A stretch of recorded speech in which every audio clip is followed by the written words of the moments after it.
आज की सबसे महत्वपूर्ण खबर की। जी हां, 7 राज्यों की 13 सीटों पर 10 जुलाई को हुए विधानसभा उपचुनावों के परिणाम आज मतगणना के बाद घोषित कर दिए जाएंगे। मध्य प्रदेश, पश्चिम बंगाल, बिहार समेत कुल 7 राज्यों की 13 विधानसभा सीटों पर आज उपचुनाव के वोटों की गिनती शुरू हो चुकी है। यहां पिछली बार भाजपा ने 3 सीट, कांग्रेस ने 2, अन्य पार्टियों ने 8 सीटों पर कब्जा दर्ज किया था। इस उपचुनाव में 10 सीट विधायकों के इस्तीफे और 3 सीट मौजूदा विधायक के निधन की वजह से खाली हुई थी। बात करें मध्य प्रदेश की तो यहां छिंदवाड़ा की अमरवाड़ा विधानसभा सीट पर लगातार 3 बार से विधायक कमलेश शाह ने 2023 में कांग्रेस के टिकट से चुनाव जीत दर्ज की थी। इसके 6 महीने बाद ही कमलेश शाह ने प्राथमिक सदस्यता से इस्तीफा देकर भाजपा में शामिल होने का फैसला लिया था। कमलेश शाह 2013 से सीट पर काबिज है और अब भाजपा के टिकट पर उपचुनाव में उतरे हैं। मतगणना सुबह 8:30 बजे से पीजी कॉलेज में शुरू हो जाएगी, जहां 332 मतदान केंद्रों पर हुई वोटिंग के लिए 17 टेबल लगाई गई हैं। पोस्टल बैलेट्स की मतगणना के लिए 4 टेबल लगाई गई है। सबसे पहले डाक मतपत्रों की गिनती की जाएगी।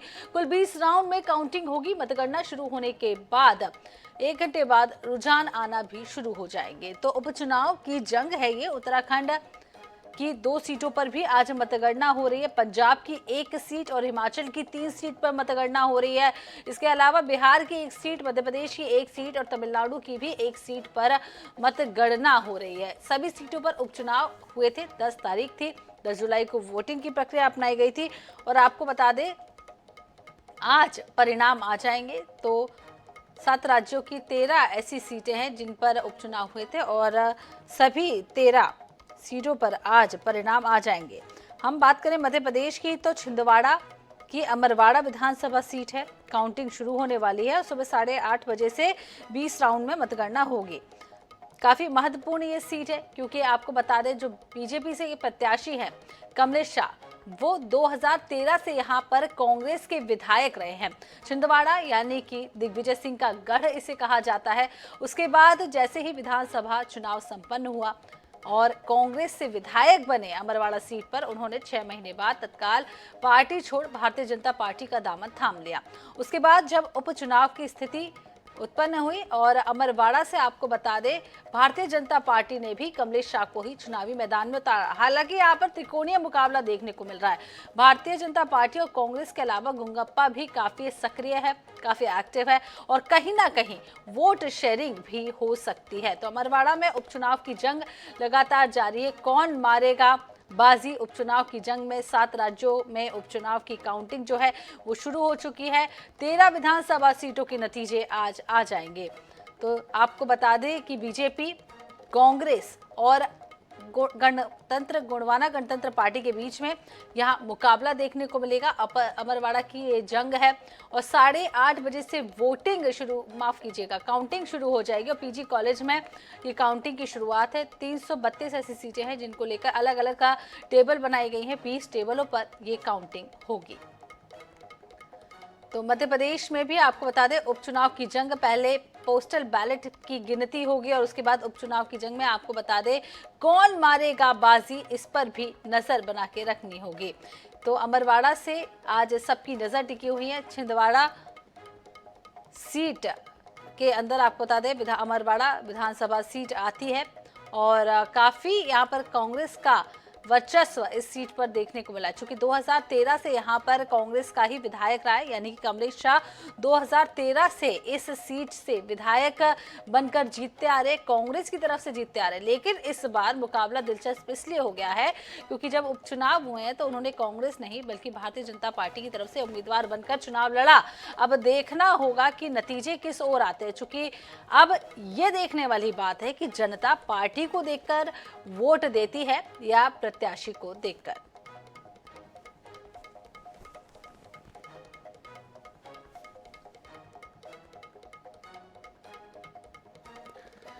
तो चलिए अब सीधे रुक कर लेते हैं अमरवाड़ा का, जहां से हमारे साथ ही राजीव दीक्षित जुड़ चुके हैं। राजीव, क्योंकि वोटिंग की काउंटिंग अब शुरू हो चुकी है। 10 तारीख को मतदान हुआ था और आज नतीजों का दिन है। बात करें अमरवाड़ा की तो त्रिकोणीय मुकाबला यहां देखने को मिल रहा है। कमलेश शाह की टक्कर कांग्रेस और गोंडवाना गणतंत्र पार्टी के प्रत्याशियों से होने जा रही है। क्या कुछ तैयारियां हैं? काउंटिंग शुरू हो चुकी है। किस तरीके से काउंटिंग की प्रक्रिया को अपनाया गया है? देखिए यहाँ 8:30 बजे से काउंटिंग शुरू होना थी, जो शुरू हो चुकी है। 20 टेबल लगाए गए हैं, 4 टेबल में, जिसमें पहले बैलेट पेपर की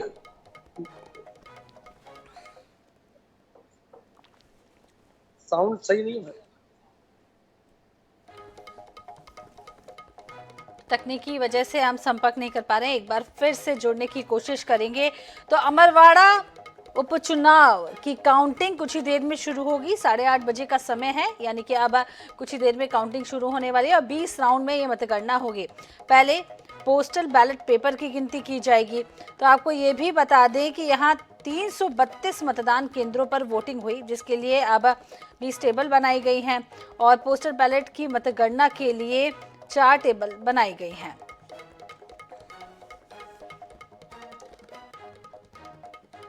एक बार फिर से रुक करते हैं, अमरवाड़ा का राजीव हमारे साथ फिर से जुड़ गए हैं। राजेश, क्या कुछ कह रहे थे आप? अपनी बात पूरी करिए। देखिए, मतगणना यहाँ शुरू हो गई है। मतगणना के लिए यहाँ 20 टेबल लगाए गए हैं, जिसमें 4 टेबल में बैलेट पेपर की गणना शुरू होना, बकाये में जो है ईवीएम मशीन से गणना शुरू होगी। यहाँ अमरवाड़ा की बात करें तो अमरवाड़ा में भारतीय जनता पार्टी से जो विधायक है राजा कमलेश शाह, वो प्रत्याशी बनाए गए। और कांग्रेस की बात करें तो कांग्रेस से पहली बार धीरन शाह जो है इनबाती वो मैदान में उतरे हैं। और ये दोनों परिवार अमरवाड़ा खास परिवार है, एक आस्था का केंद्र है और एक राज दरबार का केंद्र है। यदि भारतीय जनता पार्टी के जो प्रत्याशी उनकी बात करें तो उनका राजघराना से है, वो लगातार कांग्रेस से 3 बार विधायक रहे हैं। वो इसके पहले उनकी जो माँ है वो शैल कुमारी, वो पार्षद रही है और उनका 3 पीढ़ी से लगातार 3 पीढ़ी उनके यहाँ राजनीति हमारे साथ। और आपको बता दें कि दर्शकों को जानकारी हम दे दें कि अमरवाड़ा विधानसभा उपचुनाव की मतगणना आज 8:30 बजे से पीजी कॉलेज में शुरू हो रही है और 332 मतदान केंद्रों पर हुई वोटिंग के लिए 17 टेबल बनाई गई है। इसके अलावा पोस्टल बैलेट्स की मतगणना के लिए 4 टेबल लगाई जाएंगी। सबसे पहले डाक मतपत्रों की गिनती की जाएगी और कुल 20 राउंड में काउंटिंग होगी। मतगणना शुरू होने के 1 घंटे बाद ही आपको बता दें रुझान आना भी शुरू हो जाएगा। अमरवाड़ा विधानसभा उपचुनाव के लिए 10 जुलाई को वोटिंग हुई थी। यहाँ कुल 9 प्रत्याशी मैदान में, यानी कि केवल त्रिकोणीय मुकाबला नहीं है। यहाँ पर 9 प्रत्याशियों ने अपनी किस्मत आजमाने का फैसला लिया और बीजेपी से कमलेश शाह, कांग्रेस के धीरन शाह और गोंडवाना गणतंत्र पार्टी के देवरावेन भलावी के बीच में त्रिकोणीय मुकाबला देखने को मिल रहा है। 2023 में हुए विधानसभा चुनाव में कांग्रेस के टिकट पर अमरवाड़ा से कमलेश शाह जीते थे। लोकसभा चुनाव से पहले वे बीजेपी में शामिल हो गए, इसी वजह से यहां पर उपचुनाव हो रहा है। तो त्रिकोणीय मुकाबला हो रहा है। आपको बता दें कमलेश शाह फिलहाल भारतीय जनता पार्टी की ओर से प्रत्याशी हैं। और तो फोन लाइन पर हमारे साथ राजेश दीक्षित जुड़ गए। राजेश, अपनी बात पूरी करिए। जी, आपको बता दूं कि यहाँ पे जो पीजी कॉलेज है, पीजी कॉलेज कानून में मतगणना शुरू हो गई है। मतगणना के लिए कुल 20 टेबल लगाए गए, जिसमें 4 टेबल पर बैलेट पेपर गिनती पहले बैलेट पेपर गिनती शुरू, इसके बाद ईवीएम मशीन खोलना शुरू होगी, जो धीरे धीरे जैसा परिणाम आएंगे। अभी यदि हम बात करें भारतीय जनता पार्टी, जो अमरवाड़ा से भारतीय जनता पार्टी के प्रत्याशी राजा कमलेश शाह थे, वो लगातार 3 बार वहां विधायक रह चुके हैं। लेकिन भाजपा ज्वाइन करने के बाद, उन्होंने इस्तीफा देने के बाद वो भाजपा में आ गए थे। उनके सामने जो है कांग्रेस प्रत्याशी है, वो आचल कुंज धाम से तुकाराम दास महाराज के छोटे बेटे धीरन शाह इनवासी हैं, जो दोनों अपनी अपनी जगह, दोनों का अपना वर्चस्व है। एक आस्था का केंद्र है और एक राज दरबार है। दोनों में कड़ा मुकाबला है। जो जनता है, जनता किस तरफ है, किस तरफ नहीं। एक ने विकास के मुद्दे पर चुनाव लड़ा है, एक ने आस्था के मुद्दे पर चुनाव लड़ा है। और दोनों को कड़ी टक्कर देने के लिए तीसरा जो पक्ष है वो तीसरा पक्ष है वो गोंडवाना गणतंत्र पार्टी, जिन्होंने दोनों को कड़ी टक्कर दी है और वहां स्थानीय मुद्दों के आधार पर उन्होंने चुनाव लड़ा है। जी राजेश, ये भी समझना चाहेंगे कहीं ना कहीं इस सीट पर वर्चस्व की लड़ाई भी देखने को मिलेगी, क्योंकि जो भारतीय जनता पार्टी की ओर से प्रत्याशी बनाए गए हैं वो पहले कांग्रेस में और 2013 से विधायक रहे हैं कांग्रेस की ओर से। क्या कुछ लगता है, जिस तरीके से जनता ने जो वोटिंग की है वो प्रत्याशी को देखकर की है या पार्टी को देखकर की है? किस तरीके के परिणाम वहां पर आ सकते हैं? साधु, यदि हम बात करें भारतीय जनता पार्टी के जो प्रत्याशी हैं राजा कमलेश साहब 3 बार विधायक रहे, लेकिन उन्होंने किसी कारण से कांग्रेस इस्तीफा देकर भारतीय जनता पार्टी ज्वाइन कर ली थी। और भारतीय जनता पार्टी ज्वाइन करने के बाद तो उनको पहले ही बोल दिया गया था कि वो विधानसभा के प्रत्याशी होंगे।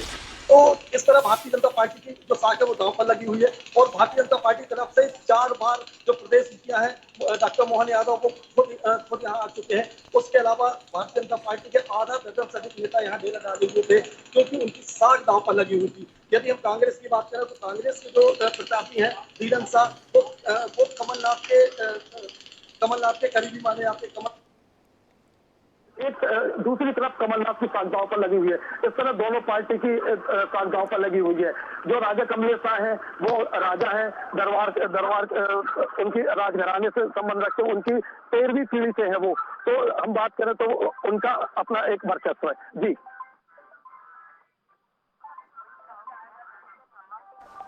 जी राजेश, जिस तरीके से आप बता रहे हैं कि किस तरीके से यहाँ पर दल बदल का सिलसिला देखने को मिला, लेकिन यहाँ पर त्रिकोणीय मुकाबला है, क्योंकि गोंगप्पा भी यहाँ पर कहीं ना कहीं काफी मजबूती से आगे आ रही है और हमेशा वोट शेयरिंग यहाँ पर हो जाती है, क्योंकि तीसरी पार्टी जब आती है, भारतीय जनता पार्टी हो, कांग्रेस हो, लेकिन अब एक और पार्टी आ गई है जिसकी वजह से वोट शेयरिंग देखने को मिल सकती है। तो इसका नुकसान किसे हो सकता है? जिस तरीके से तीसरी पार्टी ने पूरे दमखम के साथ चुनावी मैदान में उतरी, अब इसका नुकसान किस पार्टी को, भारतीय जनता पार्टी को या कांग्रेस को? देखिए, यदि हम दोनों पार्टी को जो टक्कर दी है वो गोंडवाना गणतंत्र पार्टी ने टक्कर दी है।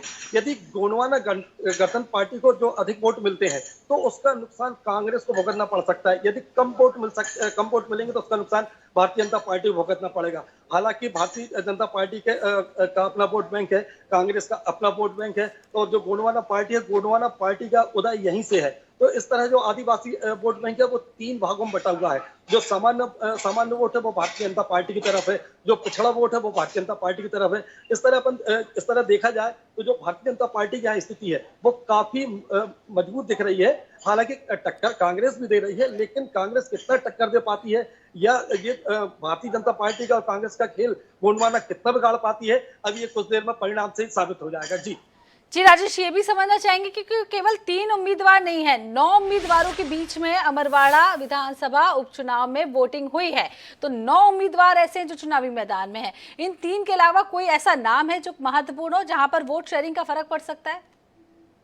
देखिए, जो 3 के अलावा जो 6 कैंडिडेट हैं उनका चुनाव कोई असर नहीं दिखाई दे रहा है, ना ही उनका कोई यहाँ पर वर्चस्व है। जी, तो कोई असर देखने को नहीं मिल रहा है। आगे भी आप नजर बना के रखिएगा, क्योंकि अब कुछ देर बाद रुझान आना शुरू होंगे और आपसे फिर जुड़ेंगे, फिर जानने की कोशिश करेंगे कि रुझान किस ओर आ रहा है। फिलहाल बहुत बहुत शुक्रिया तमाम जानकारी देने के लिए।